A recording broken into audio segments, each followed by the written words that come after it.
কোরবানি একটি ইবাদত।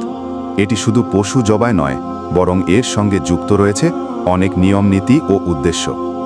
কিন্তু বাস্তবে আমরা অনেকেই কিছু সাধারণ ভুল করে থাকি, যেগুলো কোরবানির মূল তাৎপর্যকে ব্যাহত করে। নিয়ত ঠিক না রাখা, শুধু লোক দেখানোভাবে কোরবানি দেওয়া বা সামাজিক স্ট্যাটাস দেখানোর উদ্দেশ্যে কোরবানি করা, এটি কোরবানির মূল উদ্দেশ্যের পরিপন্থী। কোরবানি একমাত্র আল্লাহর সন্তুষ্টির জন্য হওয়া উচিত। অযোগ্য পশু কোরবানি করা, অনেকেই বয়স কম, রোগাক্রান্ত, ল্যাংড়া বা চোখে সমস্যা আছে এমন পশু কোরবানি দেন, যা ইসলাম অনুযায়ী গ্রহণযোগ্য নয়। হাদিসে এসেছে, কোরবানির সময় শুরু হয় ঈদুল আজহার নামাজের পর থেকে।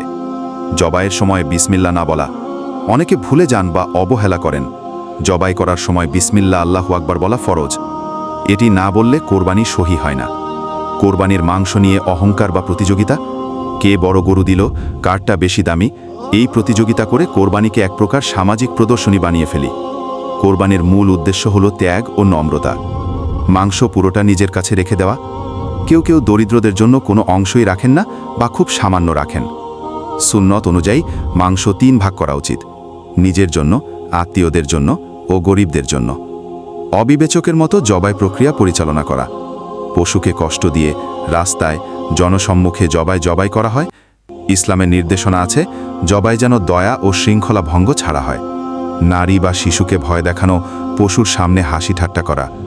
অনেক সময় দেখা যায় জবাইয়ের সময় পশুর সামনে হাসি হাসি ছবি তোলা বা ভিডিও বানানো হয়।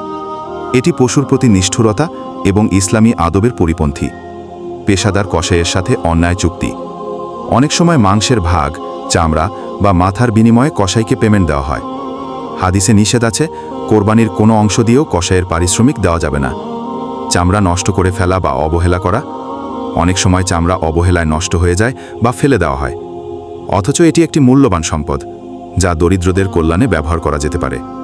উপসংহার: কোরবানি শুধু পশু জবাইয়ের নাম নয়, এটি একটি পরীক্ষার নাম। আমরা কতটা সচেতন, সহমতিশীল ও আল্লাহর বিধানের প্রতি আন্তরিক। আসুন আমরা এসব ভুল থেকে বিরত থাকি এবং একটি গ্রহণযোগ্য কোরবানি করি।